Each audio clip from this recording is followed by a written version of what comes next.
जैसे कि आप सभी जानते हैं, हमारा जीवन बहुत ही चैलेंजिंग है। हर आए दिन कोई ना कोई समस्या सामने आती ही रहती है।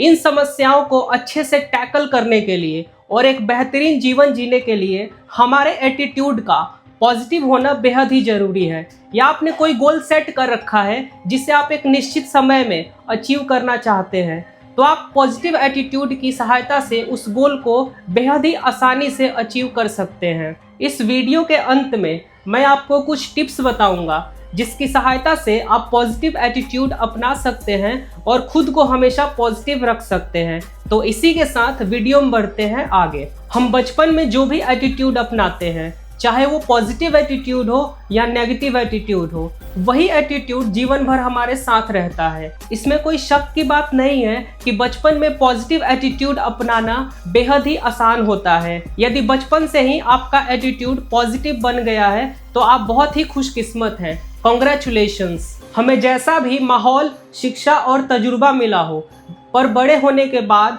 हमारे नज़रिए के लिए जिम्मेदार कौन है? हम खुद। जी हाँ, आपने बिल्कुल सही सुना।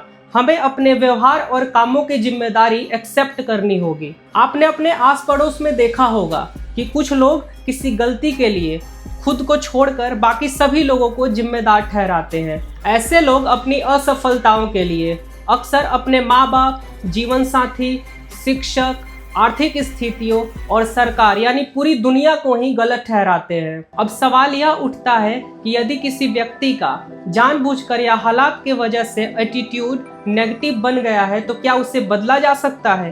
तो आंसर है हाँ, बिल्कुल बदला जा सकता है। इसके लिए आपको अपने बीते दिनों से आज़ाद होना होगा। अपने शख्सियत पर जमी धूल को झाड़कर मुख्य धारा में शामिल होना होगा। अपने सपनों की मुकम्मल तस्वीर बनाकर आगे बढ़ना होगा। अच्छे चीज़ों का खोजी बनना पड़ेगा। जिंदगी के सकारात्मक पहलू पर ध्यान देना होगा।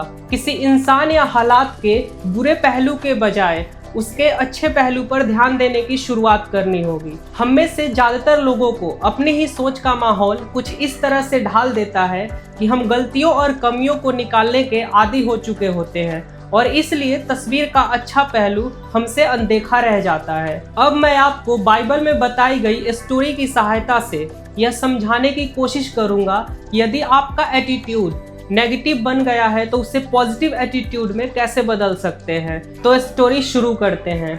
गोलियत नाम का एक राक्षस था। उसने हर आदमी के दिल में दहशत बैठा रखी थी। इसी बीच एक 17 साल का भेड़ चराने वाला बच्चा अपने भाइयों से मिलने के लिए आता है और अपने भाइयों से पूछता है, तुम इस राक्षस से लड़ते क्यों नहीं हो?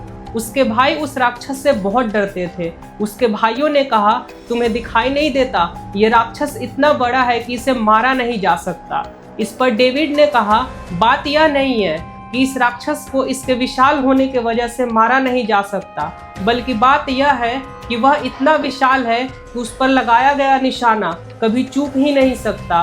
और डेविड ने उस राक्षस को गुलेल से मार डाला। अब यहाँ ध्यान देने वाली बात यह है कि राक्षस वही था, लेकिन डेविड का नजरिया उस राक्षस के लिए अलग था उसके भाइयों से, इसीलिए वह उस राक्षस को मारने में सफल हो पाया। तो दोस्तों, इस कहानी से हमें पता चलता है कि यदि आपका एटीट्यूड पॉजिटिव है तो आप किसी भी कठिनाई का सामना बहुत ही आसानी से कर सकते हैं और उस कठिनाई पर विजय प्राप्त कर सकते हैं। अब मैं आपको कुछ टिप्स बताने वाला हूँ जिसकी सहायता से आप अपने आप को हमेशा पॉजिटिव रख सकते हैं। सकारात्मक विचार और व्यवहार को अपनाने का अभ्यास रोज करें और इसे तब तक जारी रखें जब तक ये आपकी आदत ना बन जाए। अगर आपको अपनी जिंदगी बदलनी है तो इसकी शुरुआत फौरन करें। अच्छी चीजों का खोजी बने। हर काम को फौरन करने की आदत डालें, टाल मटोल ना करें। नकारात्मक चीजों से दूर रहें। आशा करता हूँ कि ये वीडियो आपको अच्छी लगी होगी। जाते जाते एक शेर सुनाना चाहूँगा। चल ए जिंदगी एक नई शुरुआत करते हैं। चल ए जिंदगी एक नई शुरुआत करते हैं। जो उम्मीद दूसरों से की थी, जो उम्मीद दूसरों से की थी, अब वो खुद से करते हैं।